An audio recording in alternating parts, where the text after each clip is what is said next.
A loan gets paid off. The balance hits zero. The statement says closed. You breathe again.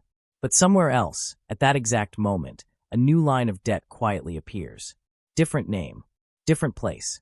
Same system. That's the part nobody tells you. Because debt, at a system level, doesn't really disappear. It moves. And once you see how it moves, it becomes hard to unsee what's actually happening underneath the global economy. Right now, debt is everywhere. Households have it. Companies run on it. Governments depend on it.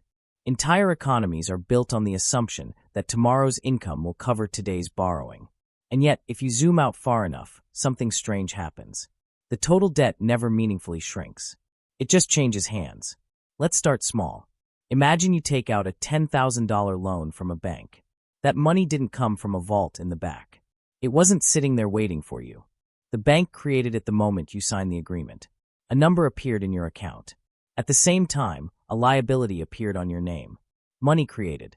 Debt created. Two sides of the same coin. Now you spend that money. Maybe you buy equipment, pay rent, hire someone. That money flows through the economy. Someone else receives it as income. They deposit it. It becomes part of the banking system again. Meanwhile, you owe $10,000 plus interest.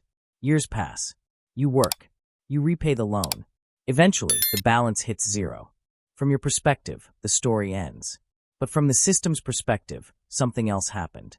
The money you used to repay the loan didn't vanish from the economy in a clean, isolated way. It circulated first. It paid wages. It funded other purchases.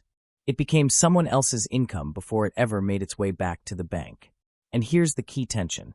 To repay debt, money must exist. But most money only exists because debt was created in the first place. So if everyone tried to pay off their debts at the same time, there wouldn't be enough money in circulation to do it. That sounds abstract, but it leads to a very real consequence. For the system to keep functioning, new debt has to replace old debt. Constantly. Now scale this up. Companies borrow to expand. Governments borrow to spend. Banks create loans to keep credit flowing. Old debts mature. New debts are issued. Sometimes the borrower changes. Sometimes the lender changes. But the structure stays intact. Take government debt as an example. When a government runs a deficit, it issues bonds. Investors buy those bonds. Pension funds, banks, foreign governments, everyone participates. Years later, those bonds come due. Does the government pay them off? Not really. In most cases, it issues new bonds to pay the old ones. The debt isn't erased. It's rolled over. The ownership shifts. A bond that used to sit in one investor's portfolio now sits in another's. The liability remains on the government's balance sheet, but the creditor has changed. It's like a baton being passed in a relay race that never ends. And here's where it gets uncomfortable. This system works as long as confidence holds. As long as lenders believe they'll be repaid, they're willing to buy new debt. As long as borrowers believe they can manage future payments, they're willing to take on more. But underneath all of this is a quiet dependency. The future has to be bigger than the present. More income, more growth, more output. Because the system assumes tomorrow can handle what today cannot. Now look at the private sector. Banks don't usually keep the loans they issue. They bundle them, slice them, sell them. Your mortgage might start at a local bank, but within months, it could be packaged into a security and sold to investors across the world. Your debt becomes someone else's asset. And when that asset changes hands, the underlying obligation doesn't disappear. It just has a new owner. This is why during financial crises, the panic spreads so quickly. Because nobody is just holding their own risk. They're holding pieces of everyone else's. In 2008, mortgage debt didn't vanish when homeowners defaulted. It migrated through the system, into banks, into funds, into governments that stepped in to stabilize everything. Losses were absorbed, redistributed, restructured. But the core idea stayed the same. The system couldn't simply erase the debt without consequences. So it shifted it. Sometimes from private hands to public balance sheets. Sometimes from weaker institutions to stronger ones. But always somewhere. Now layer interest on top of all this. Debt doesn't just need to be repaid. It needs to be repaid with more than was originally created. If you borrow $10,000 at interest, you owe more than $10,000 back. Where does that extra money come from? It has to come from new economic activity, or new debt. This is one of the reasons credit keeps expanding over time. Not just because people want to borrow, but because the structure itself leans in that direction.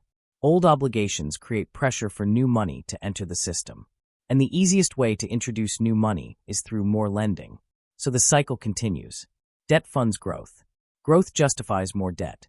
And when things slow down, the system doesn't gracefully unwind. It strains. Because if borrowing stops, the flow of money slows. Businesses feel it. Workers feel it. Governments feel it. Which is why, during downturns, you often see the same response. Lower interest rates. More liquidity. More incentives to borrow. Because the alternative isn't just less debt. It's less money circulating altogether. And that's far more dangerous in the short term. Here's the irony. On an individual level, paying off debt is often seen as financial discipline, stability, freedom, and it is. But on a system-wide level, if everyone did it at once, it would trigger contraction. Less spending, less income, less growth. The very thing that makes sense for you doesn't scale cleanly to everyone. So instead, the system adapts. Your debt gets paid off. But somewhere else, new debt fills the gap. A new borrower steps in. A new investor steps in. The chain continues. Ownership shifts. Obligations remain. And over time, the total level of debt tends to rise, not fall. Not because nobody is paying anything back, but because the system is constantly creating new promises to replace the old ones. So when people say the debt will eventually be paid off, the question becomes, by who? And with what money? Because at a global level, debt isn't just something we eliminate. It's something we manage, transfer, and continuously recreate. The real story isn't about repayment. It's about distribution. Who owes? Who holds the claim? And how that balance shifts over time. And maybe the most important question isn't whether debt will be paid off, but what happens if one day enough people decide they don't want to take it on anymore?